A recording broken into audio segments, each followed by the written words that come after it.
So, picture this. My graduation dinner, which should have been, this amazing celebration, turned into a total humiliation. My family handed me this barely passed gift bag, laughing while I just sat there. But here's the twist. They had no idea I had an envelope waiting in my blazer. The one that revealed I just got hired at my dad's biggest competitor. Yeah, things were about to get wild. Oh, and hey, where are you watching from today? Drop it in the comments and maybe consider hitting subscribe to see the whole story unfold. The auditorium was quiet, but not in a peaceful way. It was that kind of heavy silence that presses against your eardrums. Makes your own heartbeat sound like some kind of war drum.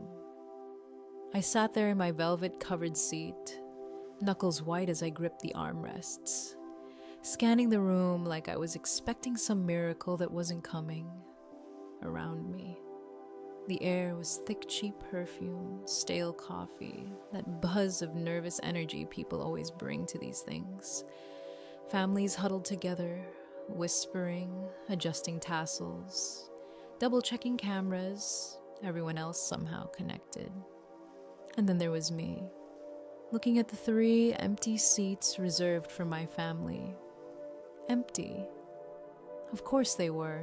I'd reminded them months in advance, then 2 weeks ago, and even a final confirmation yesterday. I knew, logically, that this was just part of the pattern. And still, as the Dean of Architecture stepped up to the podium, the microphone squealing that awful feedback, it hit me anyway. Cold, dull ache settling deep in my stomach. That familiar disappointment I had been bracing for. Not surprise exactly, more like that sinking confirmation that I had been preparing for all my life. 24 years old, top of my class, hours of sleepless nights, brutal critiques, caffeine overdoses, I had done it alone, and now I was sitting there alone to receive recognition. When the dean called my name, Naomi, it was like slicing through my thoughts with a loud, booming knife. My legs felt like lead. Walking across that stage, the bright lights turned the audience into this faceless, dark ocean, just a blur of shapes. I shook the hand offered to me, took the diploma that represented everything I had sacrificed, and smiled a smile that felt like it might crack my face open. There was polite applause, the kind of clapping strangers give you out of duty, not joy. No cheering, no yelling, no one saying, "That's my girl." Just a polite, obligatory patter of hands. I walked back to my seat, and my phone buzzed in the hidden pocket of my gown. I pulled it out, shielding the screen, and there it was. A text from my stepbrother, Philip. Just the details. Dinner at Lernadan, 8 o'clock with, don't be late. Dad hates waiting. No congratulations. No. Sorry we missed your big day. Just a command. I stared at the screen, pixels blurring as my eyes burned from exhaustion. My body was spent, my mind fried, and my emotions stretched thin. I had survived a week of adrenaline-fueled marathon sessions. Barely 3 hours of sleep each night, finalizing my thesis model. My defenses stripped away by sheer fatigue. I wanted nothing more than to go home, collapse into bed, binge something mindless, and forget the world existed for a while. But, of course, I couldn't.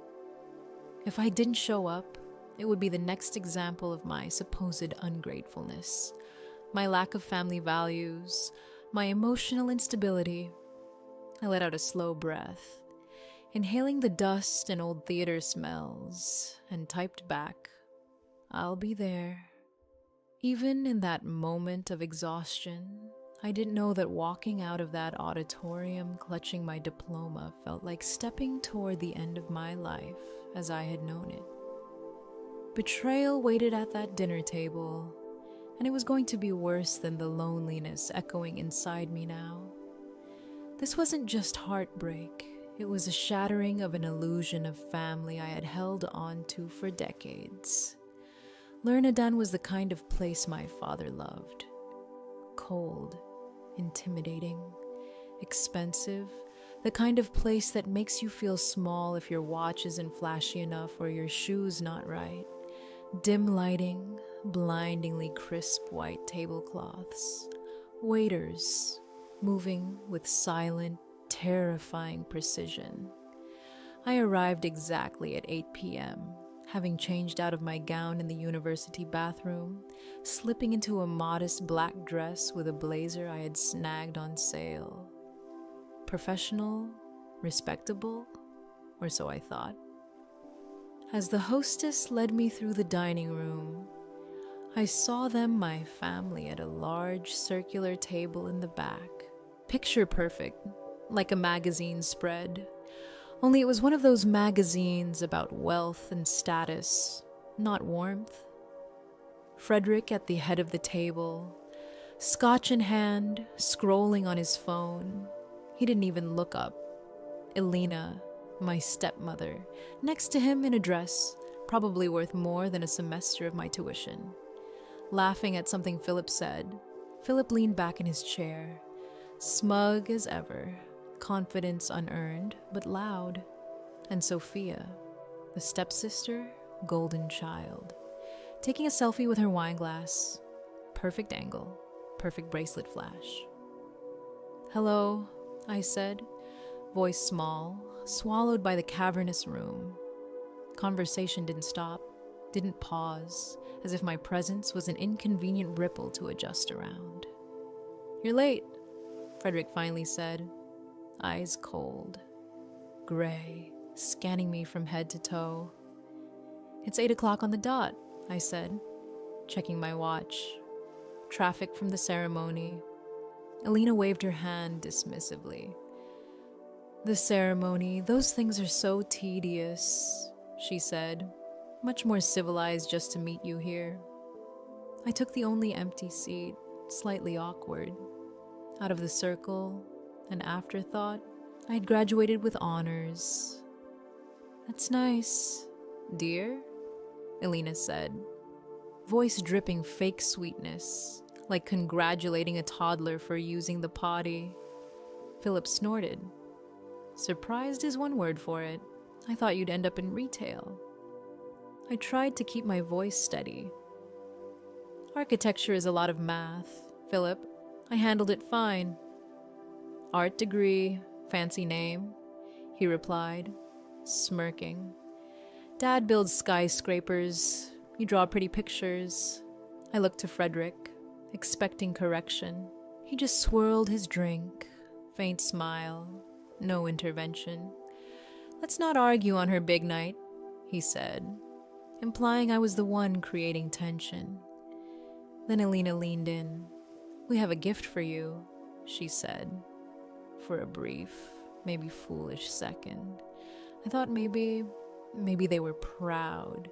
Maybe exhaustion had warped my judgment. Then the glossy, expensive-looking gift bag appeared, slid across the table toward me. Heavy. "Go on," Sophia giggled. Phone recording. I pulled out a leather-bound book, embossed on the cover, barely PASED.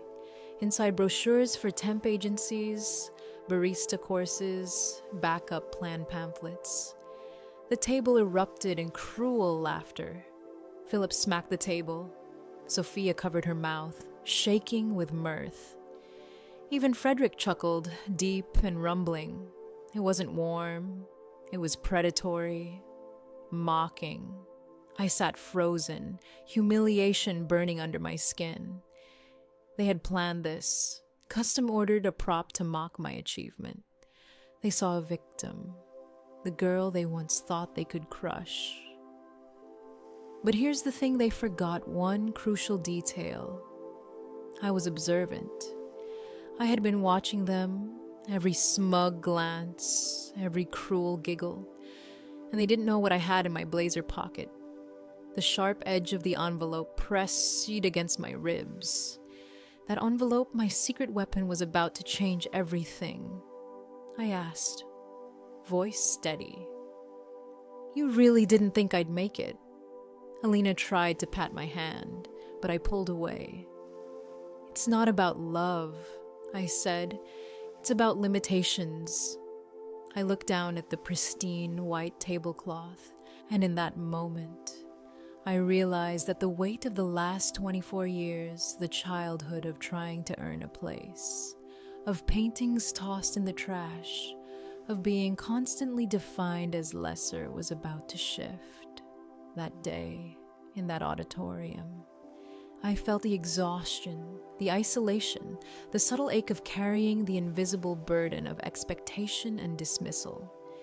But I also felt something else: clarity, resolve. I had survived the ceremony alone, had faced the cold reality of my family's indifference. And despite every cell in my body craving rest, I would go to that dinner. I would show up, not as the girl they thought they could mock, but as someone who had prepared, strategized, and endured. That text from Philip had been curt, a command, but it was just the last in a long series of prompts that had shaped me into someone who would never be underestimated again. I typed my response, inhaled one last breath of the auditorium's dust and anxious energy. I made the decision. I would walk into that restaurant and face them. Exhausted, yes. Angry, yes. But ready. And with that, I left the auditorium, diploma clutched like a shield, walking toward a confrontation I didn't yet fully understand, but knew would mark the end of one life chapter and the beginning of another. Lernadan was exactly the kind of place my father loved. Cold, imposing, expensive in a way that seemed designed to make anyone without the right watch feel small. The lighting was dim, but somehow the white tablecloths were blinding, stark against the dark wood of the chairs. Waiters glided silently across the floor, moving with this terrifying efficiency that made you hyper-aware of every sound: the clink of silverware, the soft swish of a napkin, the tap of a heel. I arrived at exactly 8 p.m., my heart hammering, still carrying the residue of the graduation ceremony, the exhaustion, the disappointment, the slow burn of betrayal. I had changed out of my gown in the university bathroom, slipping into a modest black dress and blazer. Stuff I'd picked up on sale. Professional, I thought. Respectable. Maybe not impressive. But at least I wasn't wearing my vulnerability on my sleeve like the graduation day. The hostess led me through the dining room, and I spotted them immediately.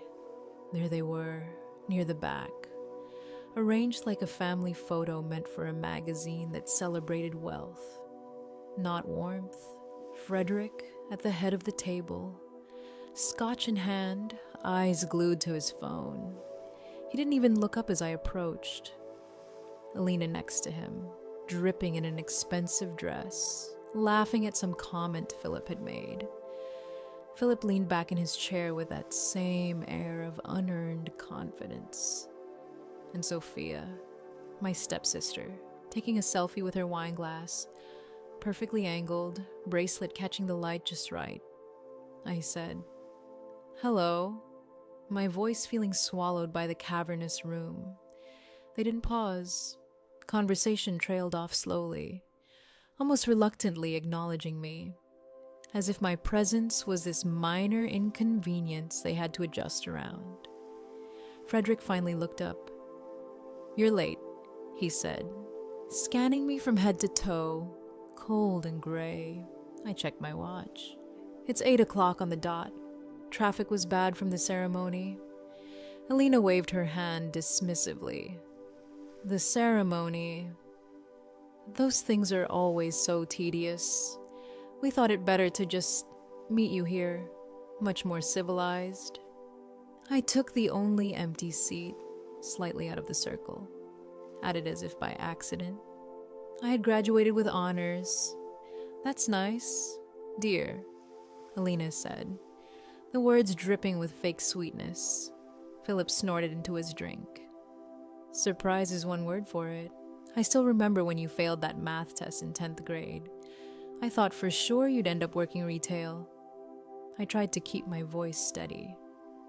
Architecture is a lot of math, Philip. I handled it fine. He smirked. But let's be honest. Naomi, it's an art degree with a fancy name. Dad builds skyscrapers. You draw pretty pictures. I looked at my father, waiting for some correction, a nod, anything. But Frederick just swirled his drink, faint smile, doing nothing. Let's not argue on her big night, he said, tone suggesting. Of course, I was the one who would start the argument, and then came the phrase that made my heart skip. We have a gift for you, for a split second. I thought maybe, just maybe they were proud. Maybe the coldness was exhaustion playing tricks. Then, Alina reached under the table and slid a glossy, expensive-looking bag toward me. Heavy. Go on, Sophia giggled. Phone in hand, recording. I reached into the bag, fingers brushing against the tissue paper, a leather-bound book. I frowned. Looked like a portfolio case. And then I saw it embossed in gold foil on the front cover. The words barely passed. My breath hitched. I opened it. Inside, instead of anything meaningful or celebratory, were brochures for temp agencies, barista courses, a pamphlet that read, "So you need a backup plan." The table erupted. Not warmth, not joy, just jagged, cruel laughter. Philip slapping the table, Sophia covering her mouth, shaking with mirth. Phone lens zoomed in on my face. Even Frederick chuckled, a deep rumbling sound that vibrated in his chest. It's a joke. Naomi, Alina cried, wiping a tear. Oh, look at your face. You're so serious all the time. We just want it to be realistic, Frederick said, patronizing. The chuckle fading into a smirk. Honestly, Naomi, we didn't think you'd make it this far. We assumed you'd drop out by junior year. This is just preparation for the real world. You're too soft, not cut out for high-pressure environments. I sat frozen. The humiliation burned under my skin, hot and prickly, crawling up my arms, tightening around my chest. They had planned this.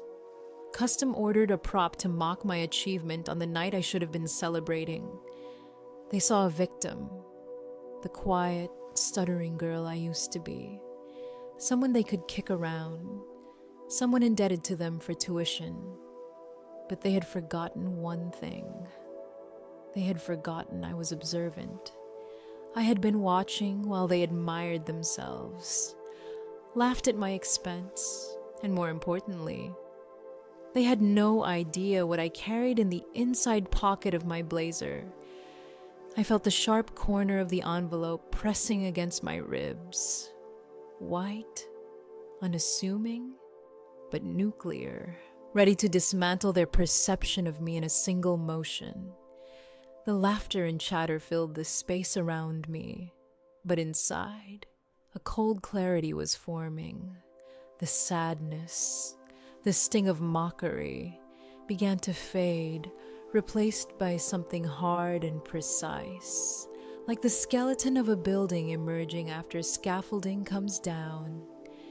I took a slow breath, letting the tension settle, observing them, every smirk, every glimmer of superiority, every dismissive look. I understood the load-bearing walls of their insecurity. I noticed the cracks in their foundation. They thought this night would cement their dominance over me, remind me of my place. They had no idea the position I was in, the weapon I was holding. Philip leaned forward, grinning, breaking the silence. Dad mentioned there might be an opening in the mailroom at the firm. If you really get desperate, we could squeeze you in, but you'd have to actually show up on time. Sophia giggled. Can you imagine Naomi in the mailroom, paper cuts all over? Elena sipped her wine, smiling with that brittle, practiced air. Nepotism is frowned upon unless the candidate is exceptional.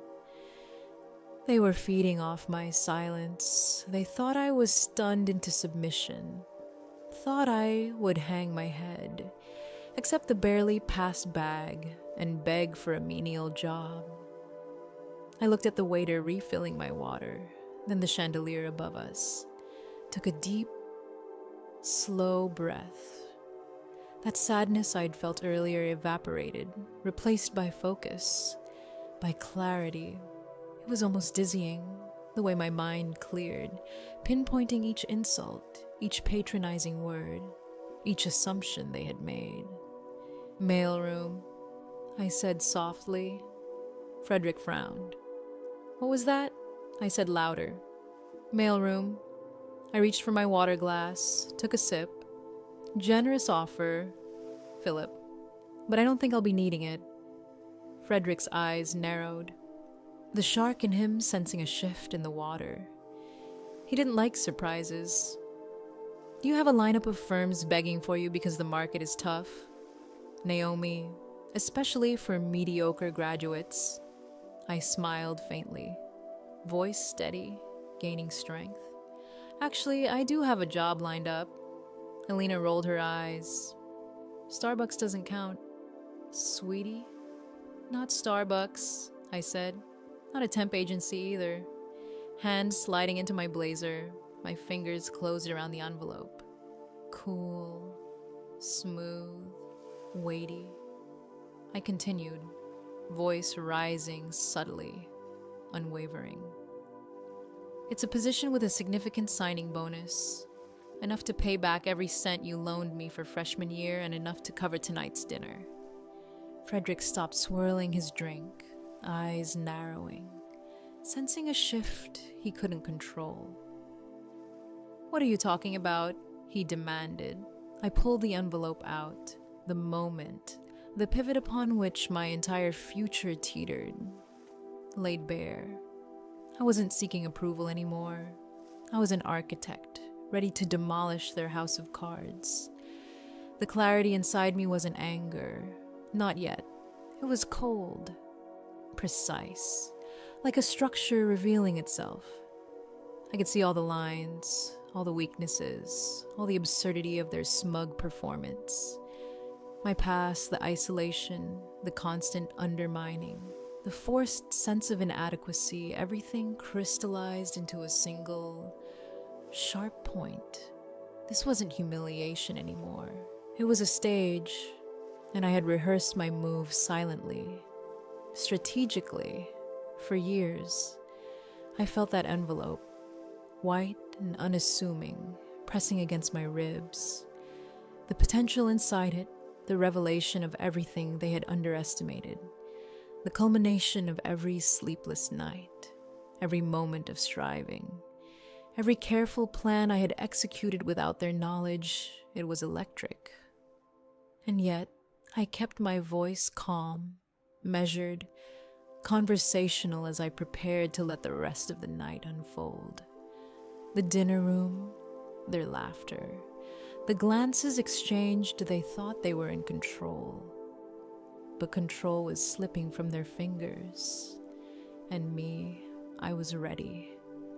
To understand that night at Lernadan, you really have to understand the 24 years that led up to it. I was the so-called oops baby, the product of my father's first marriage. My mom, she was quiet, artistic, and she died when I was 6. After that, Frederick remarried less than a year later, Alina came as a package deal with her 2 kids, Philip and Sophia. From day one, the dynamic in the house was set. Alina was queen, Frederick king, and Philip and Sophia were the princes and princesses. Me, I was, well, the scullery maid who was allowed to eat at the table, but never quite belong. I spent my childhood constantly trying to earn my place, to prove I mattered. When I was 10, I poured weeks into painting a portrait of the family for Frederick's birthday. I obsessed over the shading, making sure every crease of his suit was perfect. When I finally presented it, he glanced at it and said, "Why is my nose so big?" Then he tossed it into a pile of papers. 2 days later, I found it in the recycling bin. It wasn't just neglect, it was an active campaign to define me as lesser. When Philip got a C in math, they hired him a private tutor from the university. When I got a B+ in science, Selena told me I obviously wasn't applying myself and grounded me for the weekend. That was just the beginning. Alina was the architect of my isolation. She was a master of the backhanded compliment, introducing me to her friends as Naomi Frederick's daughter. She's spirited. She made sure I knew my hair was too frizzy, my fashion sense too dull, and my interests too weird. She called herself a visionary and interior designer, but really, she just bought expensive furniture and arranged it in beige rooms. She hated that I actually understood structure, light, and form. Anything I excelled at threatened her. Frederick, my father, was worse. His cruelty wasn't personal, it was indifferent. He measured worth in dollars and status. He loved Philip because Philip was a carbon copy loud, aggressive, willing to cut corners. He loved Sophia for her beauty and social marriage, enhancing the family image. Me, I was awkward. I read books. I chose architecture, which he took as a personal insult. Construction is a man's world, he had said. You don't have the spine for it. You'll cry the first time a contractor yells at you. Internships. Forget it. He refused to use his connections for me. I won't put my name on the line until you prove you won't embarrass me, he said. Meanwhile, Philip, 25, was a vice president with almost zero effort on his part.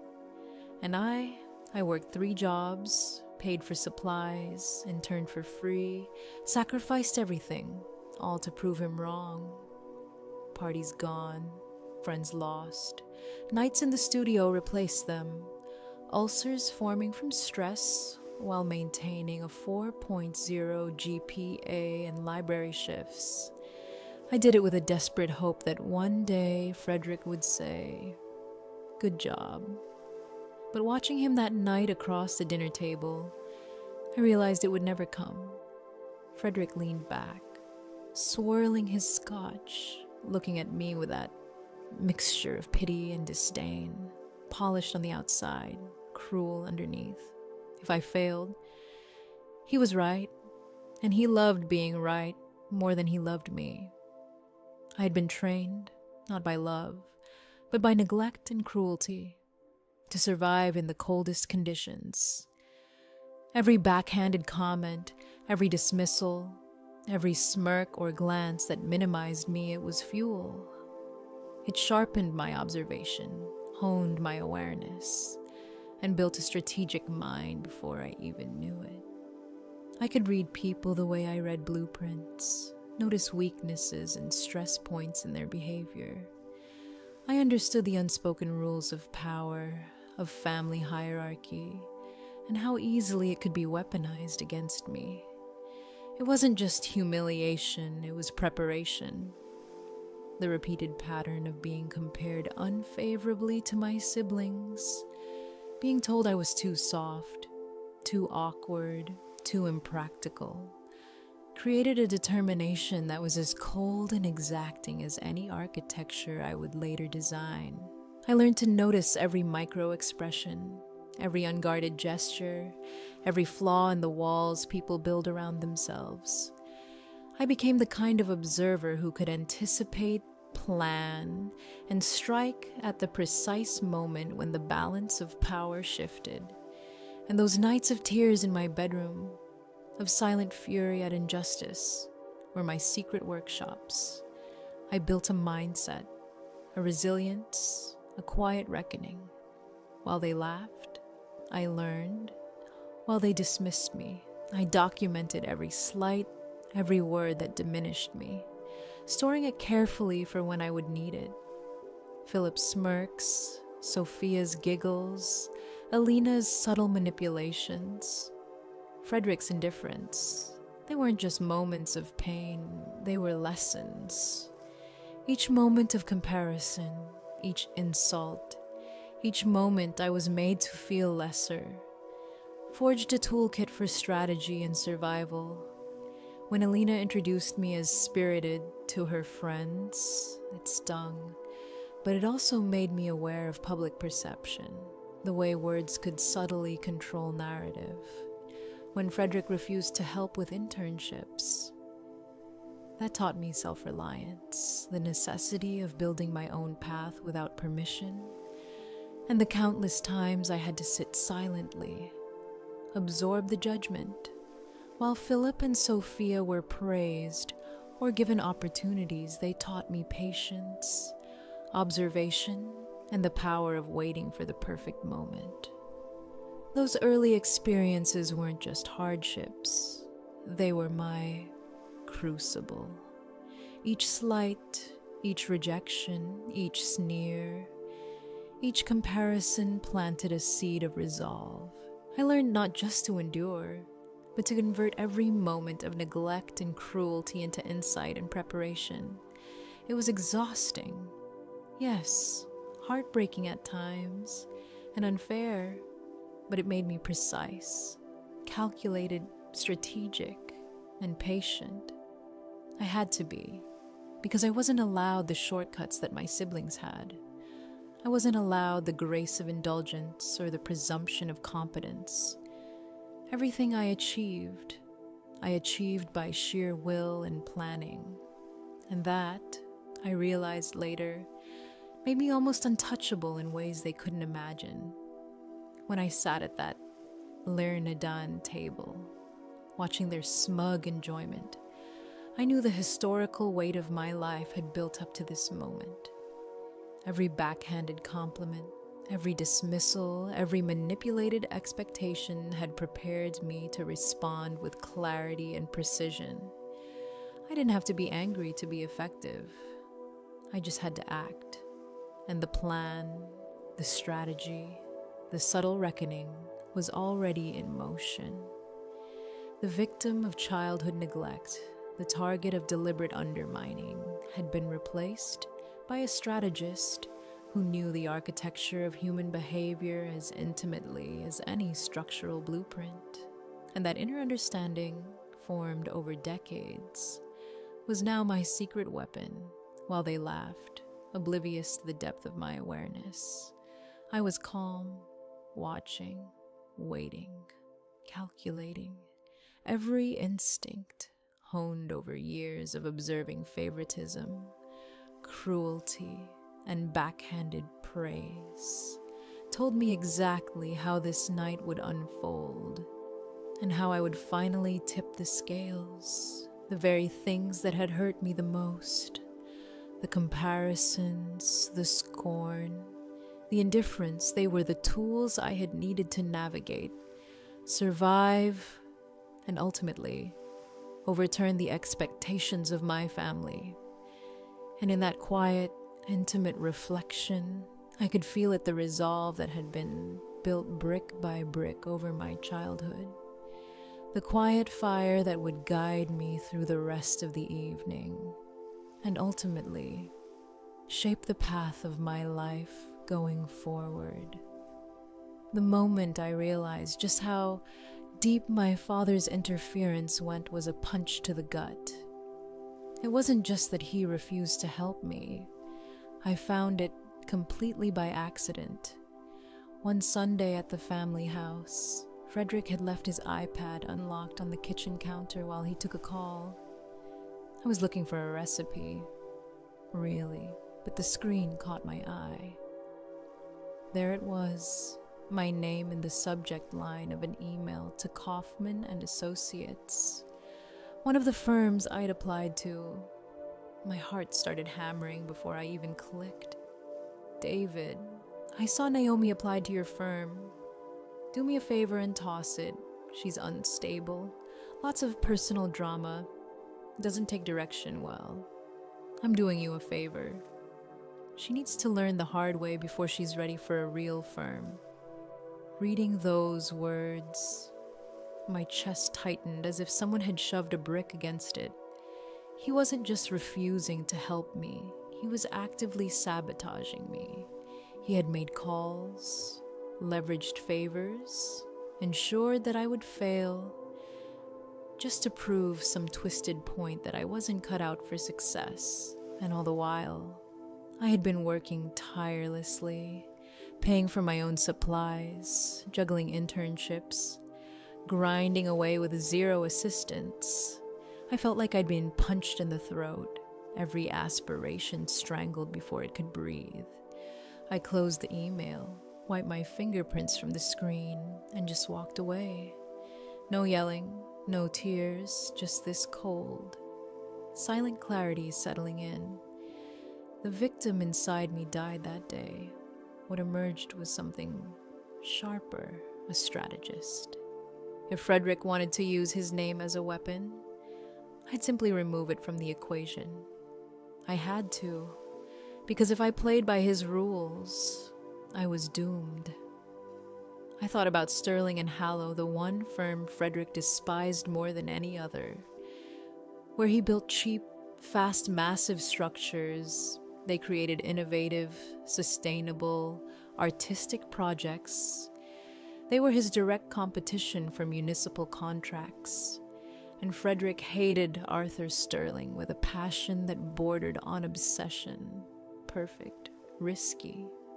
Yes, but also perfect. If I could get in under a pseudonym, without any family reference, I could prove my value entirely on merit.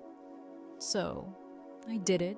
I submitted my portfolio using my middle name, Rose. Removed every trace of Frederick, every conversation, every reference, every line on my resume, all stripped clean. Let the work speak for itself. The interview process was brutal, more intense than anything I'd imagined. 3 rounds of technical assessments, a design challenge, a panel interview that felt like it lasted forever. All the while, I had to be invisible to Frederick. All the while enduring the daily humiliation of my family, mocking my non-existent prospects. I sneaked out to these interviews, timing my departures carefully, avoiding calls, using every ounce of stealth I could muster.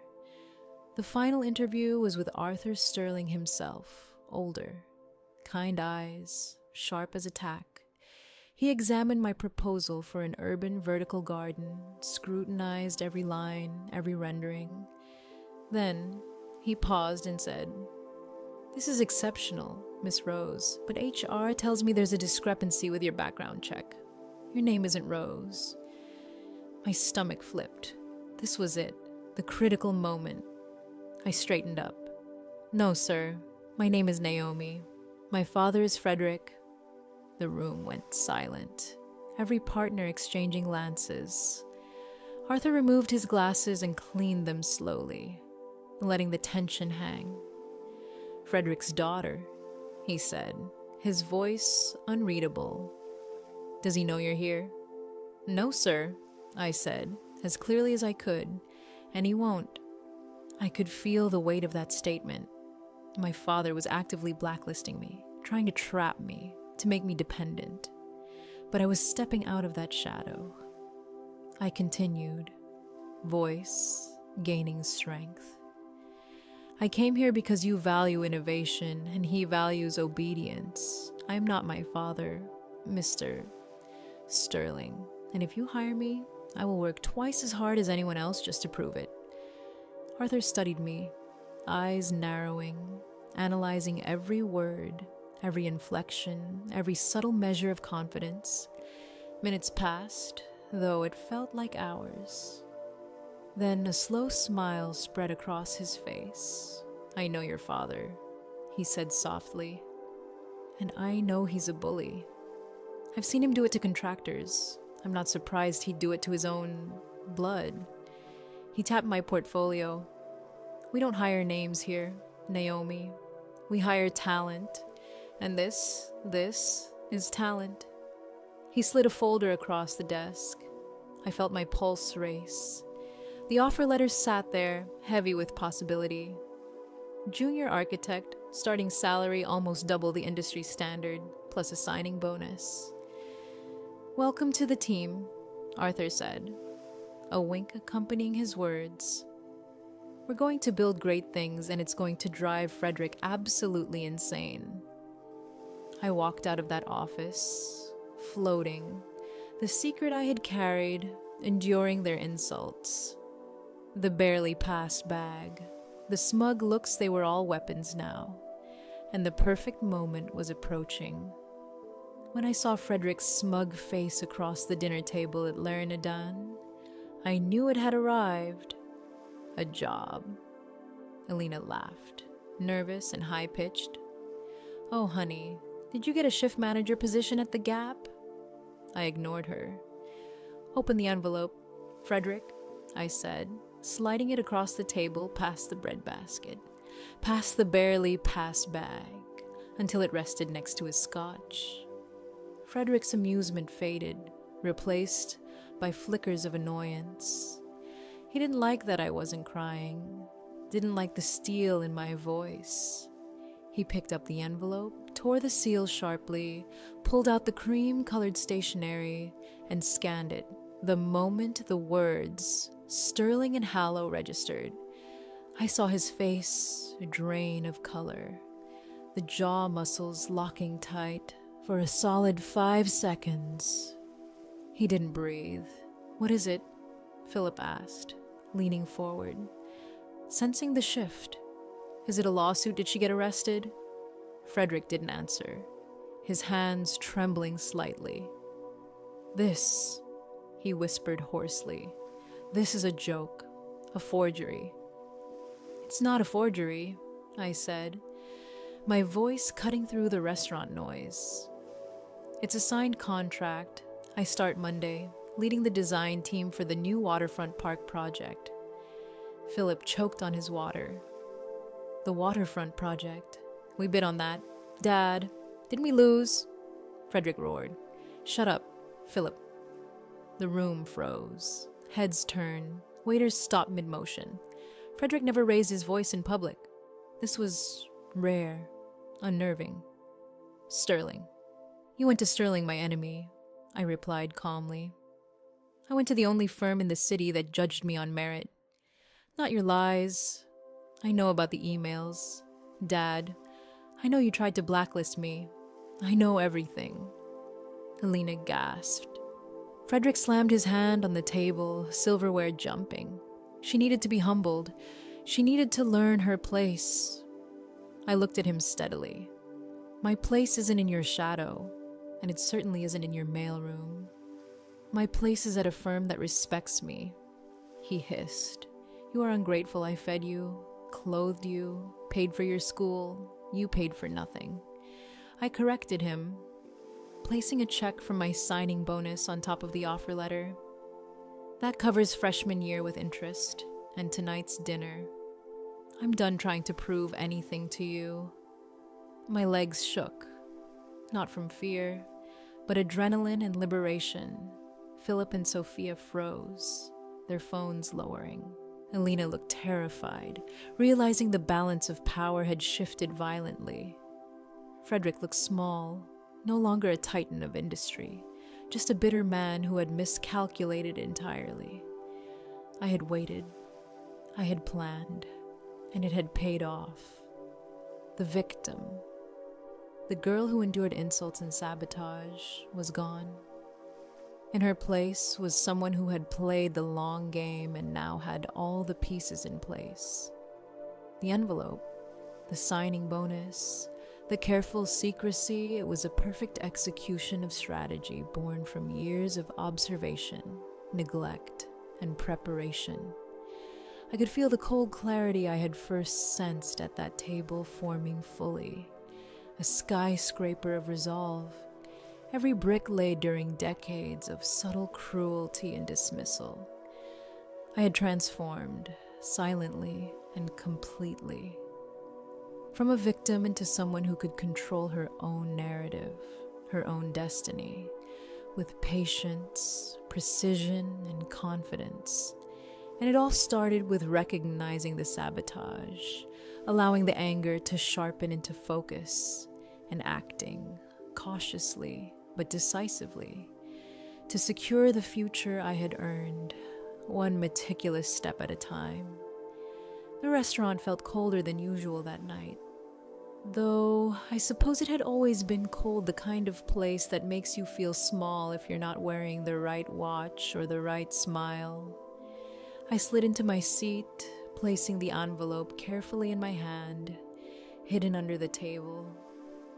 Frederick didn't look up from his scotch, his eyes scanning the glass like it held the secrets of the universe. Alina laughed at something Philip said, a high-pitched, nervous sound, while Sophia fiddled with her bracelet and phone, capturing the moment for her own amusement.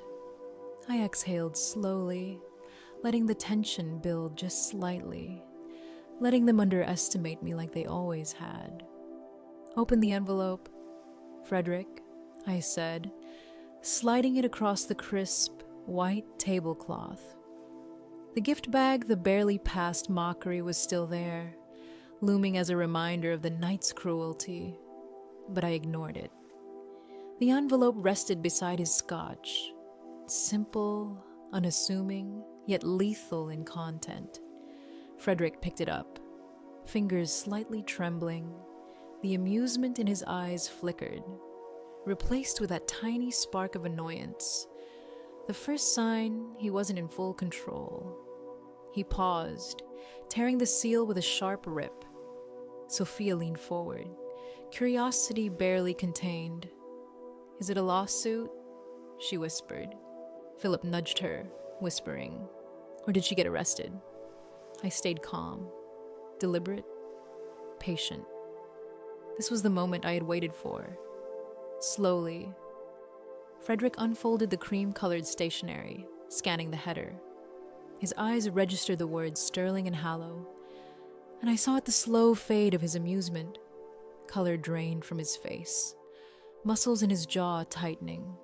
The silence stretched, thick and heavy, like molasses.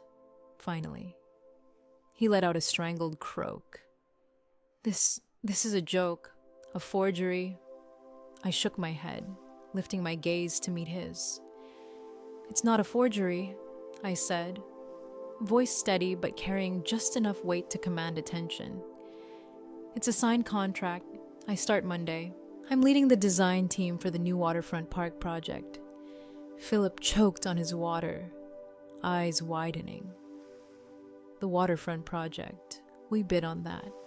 Dad, didn't we lose last month?" Frederick slammed his hand on the table, silverware clattering. The force was enough to make the waiter jump. "Shut up, Philip," he roared, but his face betrayed him. The room had gone still. Other patrons glanced over, sensing the tension, sensing something monumental unfolding. He looked at me, eyes bulging with disbelief, a rare crack in his composed, predatory facade. "Sterling, you went to Sterling, my enemy." I leaned back slightly, my posture calm, almost casual, and said, "I went to the only firm in the city that judged me on merit. Not your interference.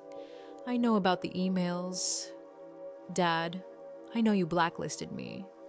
I know everything, Elena gasped audibly, her hand rising to her mouth. Frederick slammed his palm on the table again, leaning forward, voice sharp. She needed to be humbled. She needed to learn her place. I met his gaze evenly, quietly, confidently. My place isn't in your shadow. It's at a firm that respects me. His face contorted with anger, lips pressed tight. You are ungrateful, he hissed. I fed you, clothed you, paid for your school. You paid for nothing.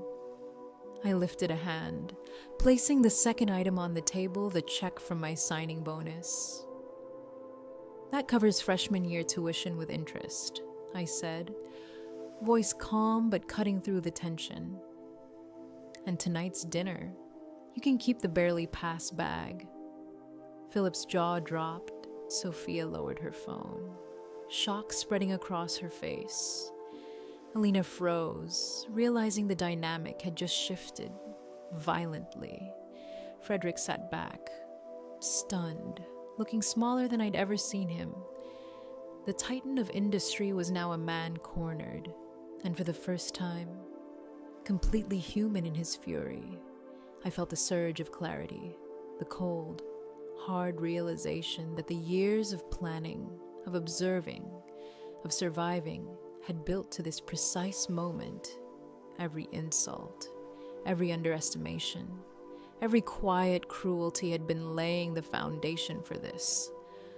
My voice carried through the space between us, calm, unwavering. I am done trying to prove anything to you, I said, letting each word land, letting the weight of the envelope and check speak for themselves. The silence stretched again, the tension sharp, electric. Frederick's lips parted as if he might argue, but the words wouldn't form. He had miscalculated entirely. The power had shifted. For years, he had tried to control me, to belittle me, to make me feel smaller than my own achievements. And now, in the quiet of this restaurant, with every eye subtly focused on us, he was revealed for exactly what he was, a man who had lost control.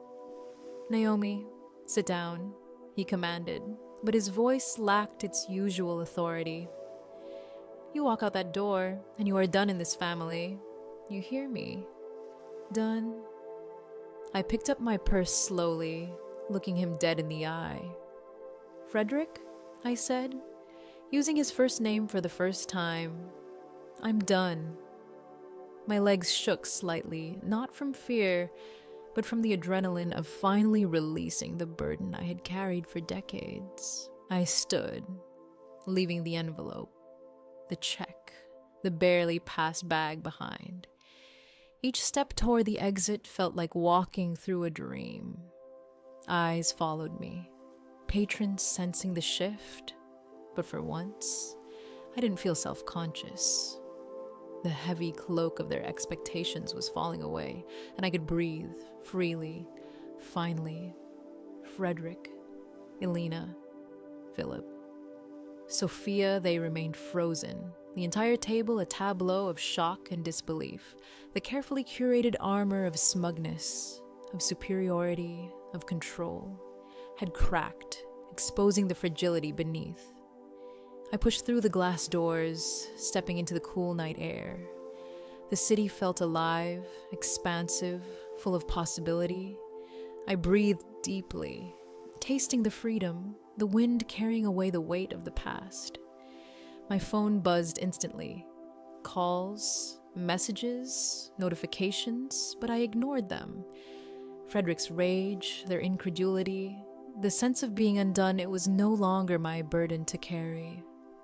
I had executed the plan, revealed the truth, claimed my space, and nothing could take that away. Walking to the cab felt like reclaiming every step of my life that had been under someone else's control. The silence of the restaurant behind me, the stunned looks, the defeated energy radiating from the table, it was all a victory in itself. And the adrenaline, that electric surge that followed, wasn't just from the confrontation. It was from knowing, for the first time, that I had the power to shape my destiny on my own terms. The envelope had done its work. The check had done its work. And the barely passed bag, the symbol of their mockery, lay forgotten, irrelevant, powerless. I had transformed the humiliation into leverage, the years of quiet suffering into strategy, the constant undermining into a platform for triumph.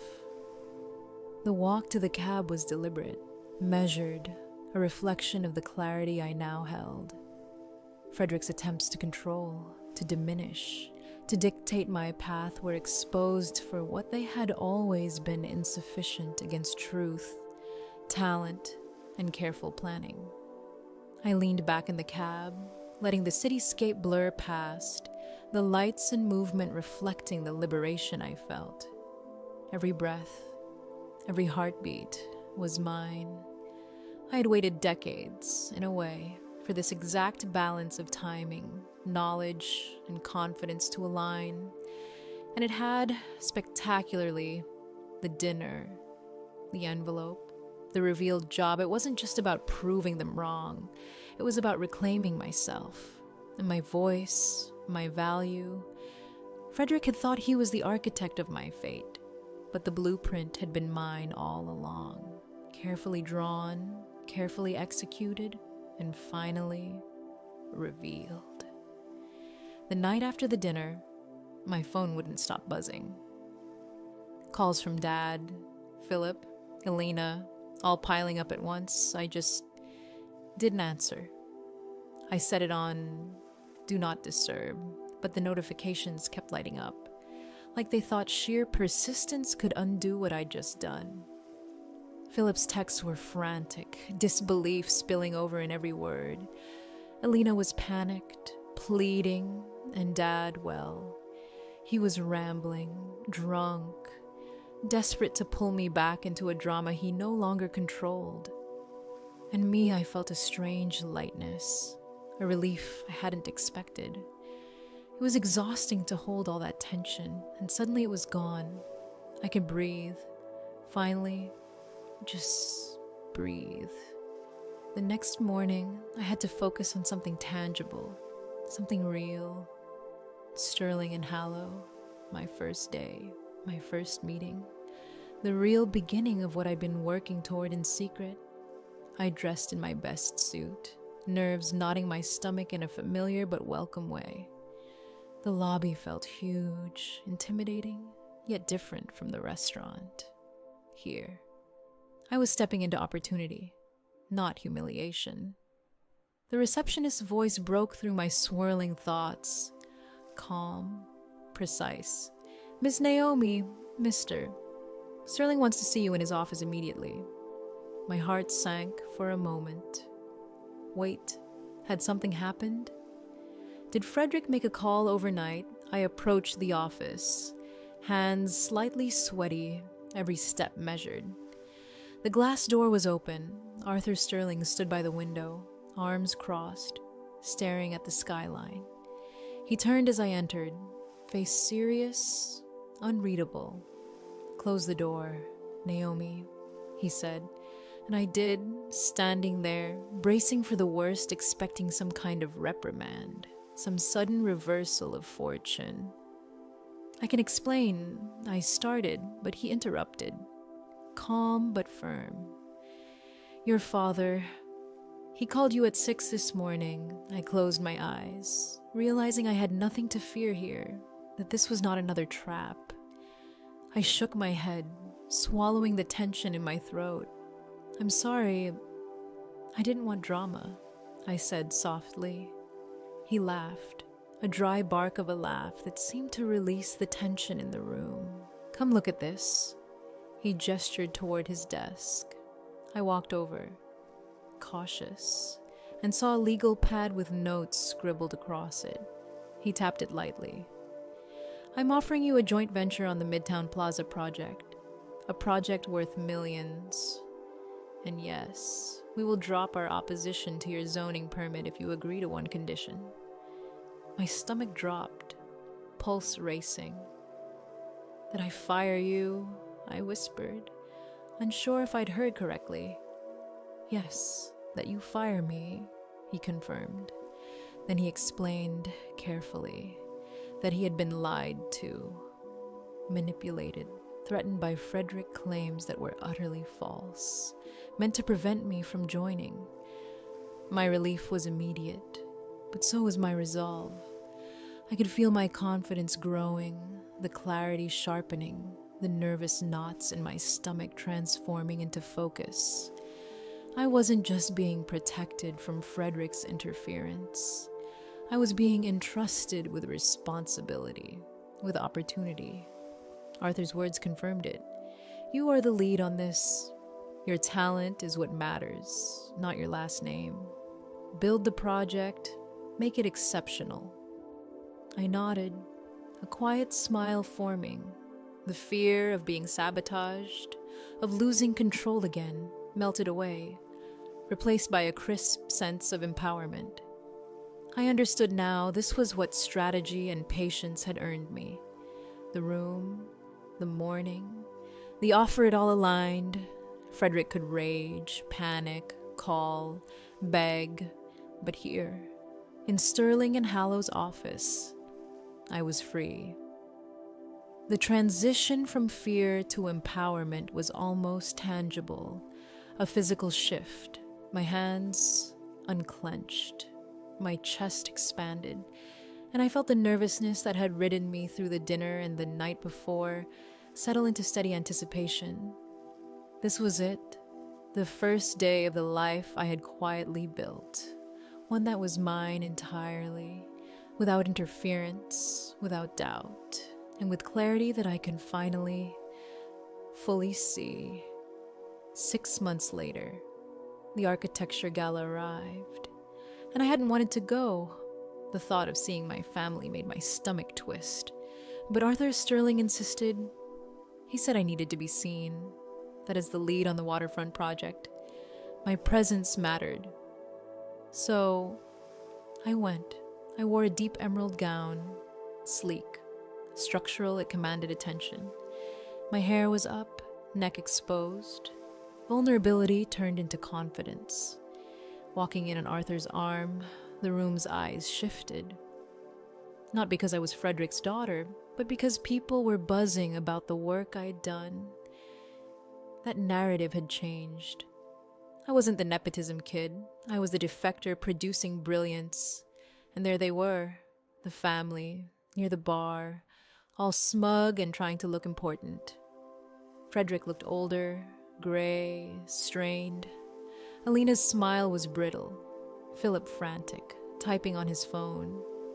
I tried to steer clear, moving toward the buffet, but the collision was inevitable. After the awards presentation, I'd just been mentioned during the emerging talent speech. Not a win, but applause rang out, and as I stepped down, Frederick blocked my path. The room fell silent. Every competitor, client, and city official nearby turned to watch. Frederick smiled, eyes dead. "Congratulations on the mention," he said, voice loud, projecting. Though honorable mention is just a polite way of saying second place, isn't it?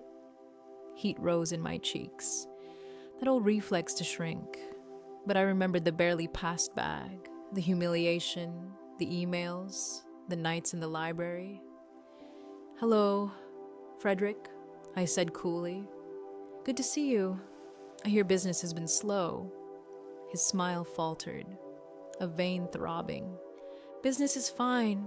We focus on quality, not flashy, unstable trends. Speaking of which," he stepped closer, invading space.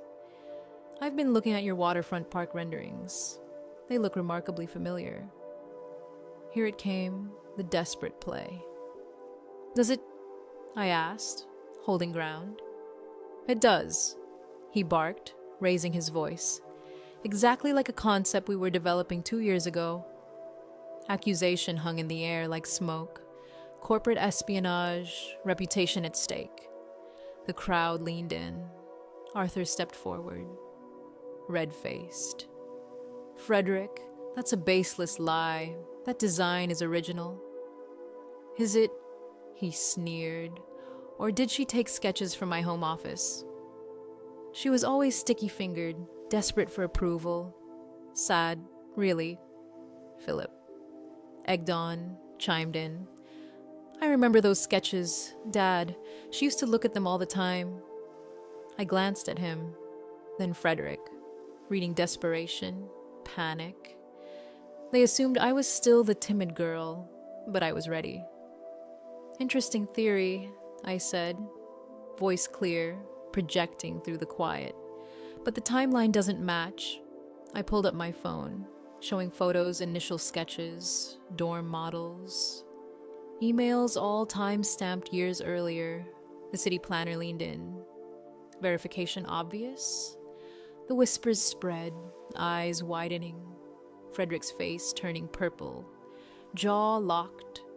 No more lies, cornered by his own history, his own arrogance. I stepped closer, voice lower but audible to all. "You told everyone I was unstable, blacklisted me, tried to erase my achievements.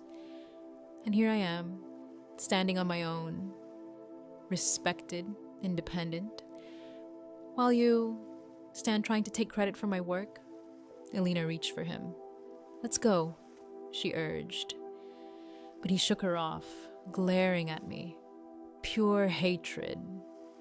"You are nothing. Without my name, you are nothing." "Actually," Arthur interjected, hand on my shoulder, "she is the future of this firm, effective tomorrow. She is our newest junior partner. Her name goes on the door." Gasps echoed. Frederick looked as if struck, the room now witnessing his fall.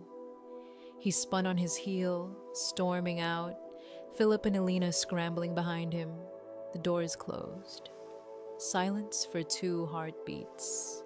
Then the first clap the city planner, then the mayor, then everyone. Not polite applause, but an ovation for the design. Yes, but mostly for the takedown. I stood, trembling slightly as adrenaline crashed over me. Eyes up, facing the lights, the crowd, and finally, Arthur. "Did you mean that?" I asked over the applause. "Yes," he said with a grin. "You earned it." Frederick's humiliation complete. The narrative shifted entirely.